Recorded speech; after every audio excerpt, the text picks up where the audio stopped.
मला अमेरिकेत मोठ्या कंपनीत जॉब मिळालाय. आता माझी सर्व स्वप्न पूर्ण होणार. अरे वा, छानच की. अरे पण अमेरिका काय जे म्हणालास ते आहे तरी कुठं? अगं काय आई, अमेरिका म्हणजे खूप मोठा देश आहे. आज सकाळीच मला मेल आलाय. तिकडे नोकरीसाठी बोलवले आहे त्यांनी. चला आता आम्हाला म्हातारा म्हातारीला अमेरिका पाहायला मिळणार म्हणायची. नाही बाबा, पहिल्यांदा आम्हाला तिकडे जावं लागेल. तिकडून जाऊन स्थिर सावर झालो की तुम्हाला तिकडे घेऊन जातो. मग आम्ही कोणासोबत राहायचं? तुमच्याशिवाय आमचा वेळ कसा जाणार? तुम्ही इथे नाही ही कल्पनाच करवत नाही बघ आम्हाला. झाले का सुरू? कधी नव्हे ती चांगली नोकरीची संधी आली की झाली तुमची रडारड सुरू. तशी आमची काही स्वप्न ती कधी पूर्ण करणार? असं आयुष्यभर राहणं मला नाही आवडत. आम्ही फक्त देश सोडतोय, जग नाही. अरे बाळा, असं अभद्र बोलू नकोस रे. तुम्हाला जे हवं ते करा, आमची काही हरकत नाही. अरे पण तोपर्यंत आमची सोय कशी आणि कुठं करणार आहेस बेटा तू? बाबा, तुम्ही मागे म्हणालात ना तुमचे व आईचे अनेक मित्रमैत्रिणी आपल्या शहरातील वृद्धाश्रमात आहेत. हवं तर तिथे तुम्ही थोडे दिवस राहू शकता. तिथे तुम्हाला एकटंही वाटणार नाही. आम्ही येताना हा तिथला ऍडमिशन फॉर्म सुद्धा घेऊन आलोय. अरे बाळा, जर थोड्या दिवसांचाच प्रश्न असेल तर आम्ही इथेच राहतो ना आपल्या घरात. अहो बाबा, आम्हाला तिकडे जायचं आहे म्हणजे खूप खर्च आहे. मी विचार करतोय आपले घर विकले तर त्या पैशातून आम्हाला तिकडे जाता येईल. तसं आता आपलं घर आता खूपच जुनं झालं आहे. अरे बाळा, असं म्हणू नकोस. जुनं जरी असलं तरी ते आपलं घर आहे.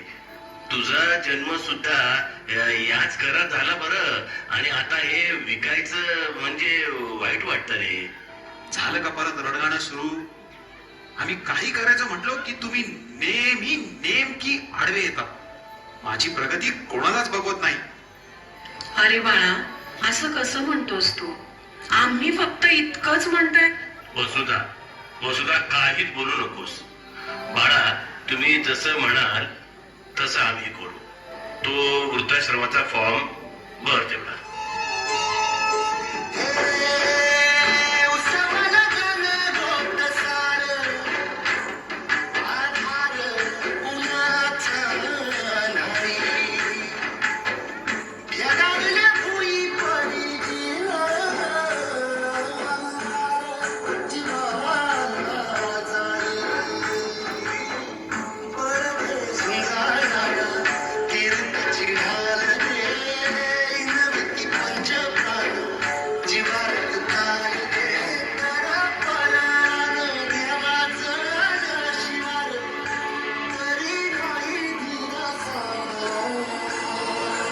या काका काकू या. माझे नाव आनंदी. मी आपले स्वागत करते. आई, बाबा, सर्व काही कागदपत्र फॉर्मॅलिटी मी पूर्ण केली आहे. लवकरच आम्ही तुम्हाला घ्यायला येऊ. आम्ही निघतो आता. ठीक आहे, आम्ही तुमची वाट पाहतोय. बाळांनो, लवकर या हा. अगं आनंदी, माझा मुलगा अमेरिकेत जातोय. आमची हेळसांड होऊ नये ना म्हणून इथं पाठवलंय त्यांनी आम्हाला. आमची सुनबाई सुद्धा खूपच काळजी करते बघ आमची. हो का? छानच. चला मी तुम्हाला तुमची खोली दाखवते.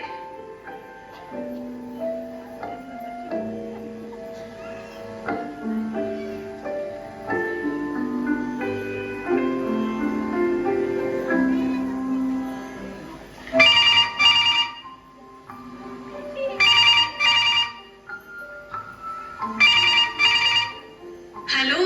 अरे बाळा, मी बोलतीये. कसा आहेस? तुझी आठवण येते रे.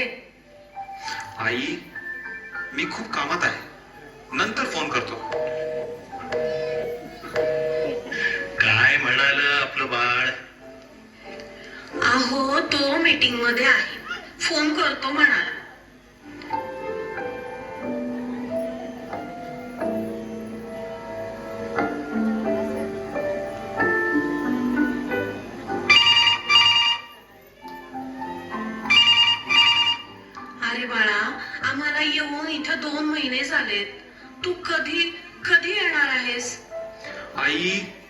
सारखं सारखं फोन करू नको. आम्ही इथे स्थिर झालो की येऊ तुम्हाला घ्यायला. आता फोन ठेव. काय कारण सांगितलंय यावेळी? काम संपल्यावर येईल म्हणाला हो. माझा मुलगा असंच सांगून निघून गेला होता. गेला तो गेलाच, आजपर्यंत तो आलाच नाही. पण खरं तर मला इथंच बरं वाटते बघा आता. आमच्या मुलावर आमचा पूर्ण विश्वास आहे. तो असं नाही करणार. तो नक्की येणार आम्हाला घ्यायला.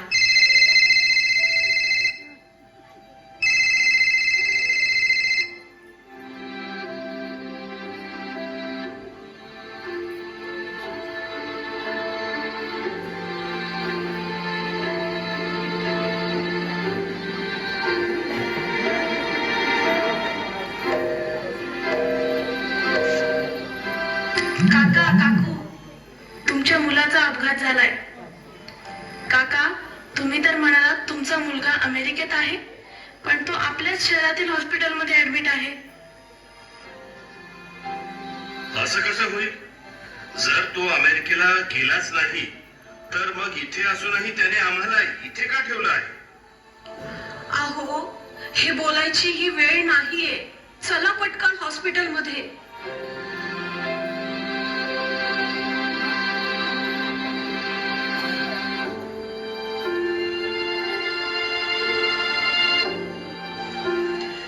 डॉक्टर, माझा मुलगा ठीक तर आहे ना? त्याला काय झालंय? तुमच्या मुलाचा अपघातामध्ये डोळा निकामी झाला आहे. लवकरात लवकर त्याला डोळा मिळायला हवा, नाहीतर तो कायमचा अंध होऊ शकतो. नाही नाही डॉक्टर, तुम्ही माझा डोळा घ्या.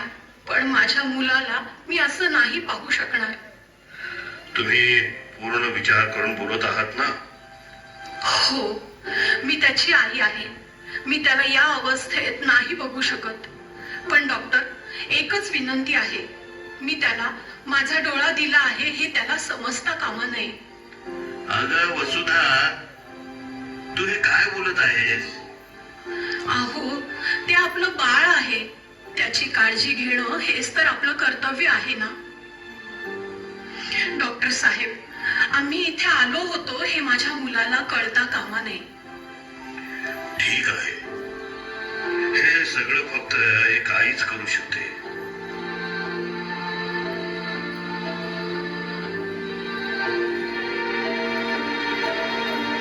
अहो, जरा फोन लावून बघता का? मला त्याची खूप आठवण येत आहे. तो ठीक तर असेल ना?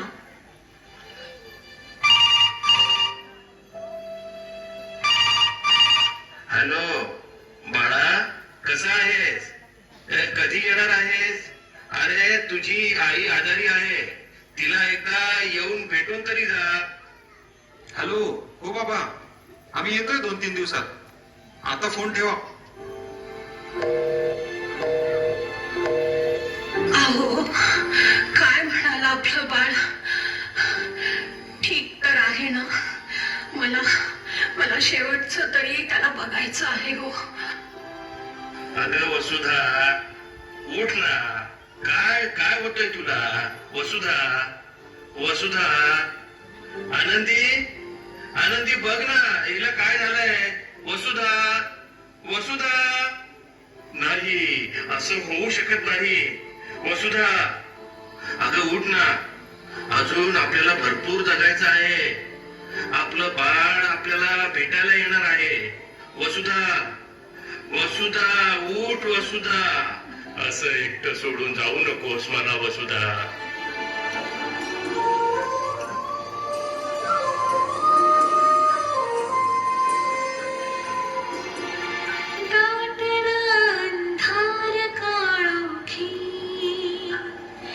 जीव पेटला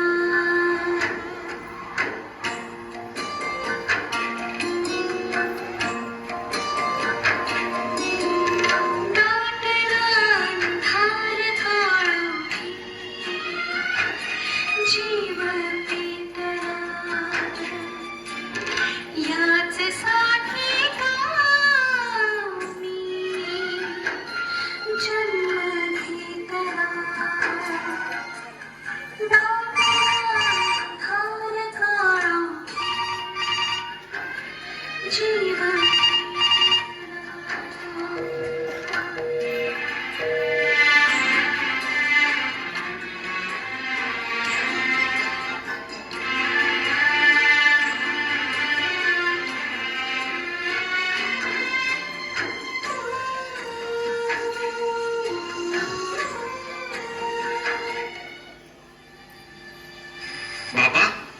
कसे आहात?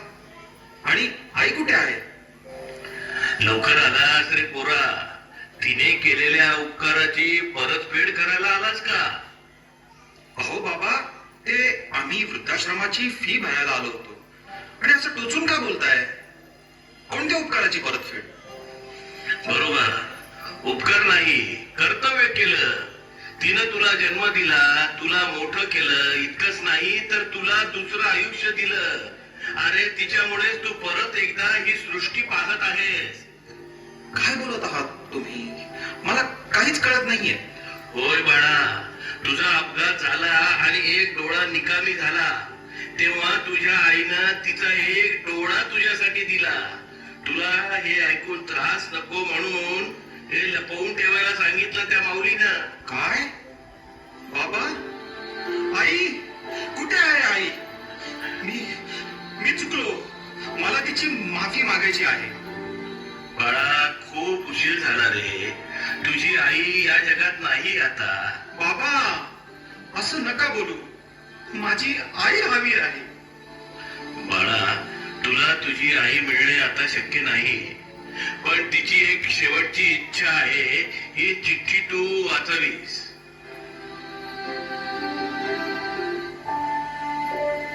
माझ्या बाळा, कसा आहेस? ठीक आहेस ना? मला माफ कर, मी विसरले की तुला बाळा म्हटलेलं आवडत नाही. पण मी तरी काय करू, मला सवय आहे तुला बाळा म्हणायची. आपलं मूल किती का मोठं होईना, ते आपल्या आई वडिलांसाठी नेहमी लहानच असतं, नाही का? तुझी खूप आठवण येत होती. कधी कधी असा विचार करते की तू मोठा झाला नसतास ना तर किती बरं झालं असतं. पण परत वाटतं की मी किती स्वार्थी आहे तुझ्या प्रेमापोटी असं वेड्यासारखा विचार करणारे. आयुष्य किती लहान असतं रे, काळ कसा निघून जातो ते समजतच नाही. तुझं लहानपण सांभाळण्यात आम्ही स्वतःचं सर्व काही विसरून गेलो. तुला वाढवलं, शिकवलं, मोठं केलं. तू आता खरंच मोठा झालास, समजूतदार बनलास आणि शिकण्यासाठी बाहेर निघून गेलास. अरे, आता कुठं आपण एकत्र राहायला लागलो होतो. इतक्यात अमेरिकेत नोकरीसाठी जायचं खोटं कारण सांगून तुम्ही आम्हाला वृद्धाश्रमात सोडून निघून गेलात. असं तुम्ही करण्याचं काय कारण असेल हे विचारायला मी कदाचित नसेलही. पण या प्रश्नाचं उत्तर मला शेवटपर्यंत मिळालं नाही. बाळा, आम्ही इथे एकाच आशेवर राहिलो की तू नक्की परत येशील. आज तुम्हा दोघांकडे सर्व काही असेल, पण या आनंदात तुमच्या आई बाबांना सहभागी करण्याची तुझी इच्छा का झाली नाही हाच प्रश्न मला पडला होता. आज तू परत आलास खरा, पण थोडासा उशीरच केला. बाळा, तू आम्हाला कधीच भेटायला आला नाहीस, स्वतःहून फोनही कधी केला नाहीस. आम्हाला दुसरं काहीही नको होतं रे, फक्त तुम्ही हवे होता. मी गेल्यानंतर तुझे बाबा एकटे पडणार. तू मला भेटायला नाही आलास, किमान माझ्या नंतर तुझ्या बाबांना तरी भेटायला नियमितपणे येत जा. त्यांची काळजी घे. तुला आणि सुनबाईला खूप खूप आशीर्वाद. खूप मोठा हो. तुझीच आई. आई, मला माफ कर. आम्हाला आई बाबा ओझं वाटू लागले म्हणून आम्ही त्यांना वृद्धाश्रमात सोडलं. पण मला आज समजलं की आई बाबांचं असणं काय असतं. आज मी खऱ्या अर्थाने भिकारी झालो. कारण स्वामी तिन्ही जगाचा आई विना भिकारी.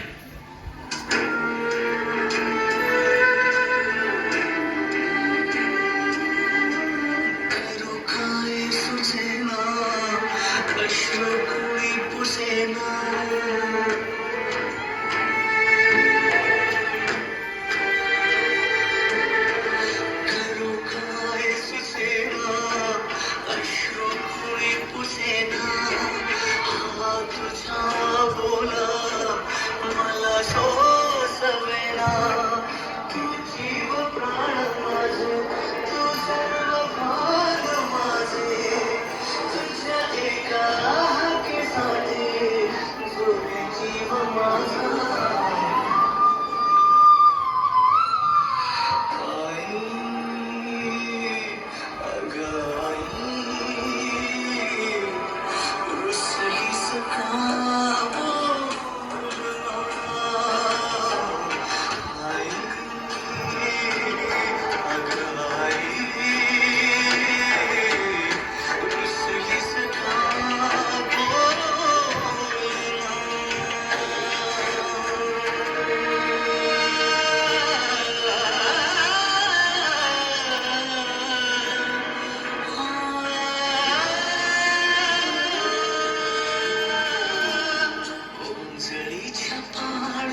माझी सजलेली जगण्याची आस तुझ्या पदराशी बांधलेली चिडीच्या पाळण्यात शेत माझी सजलेली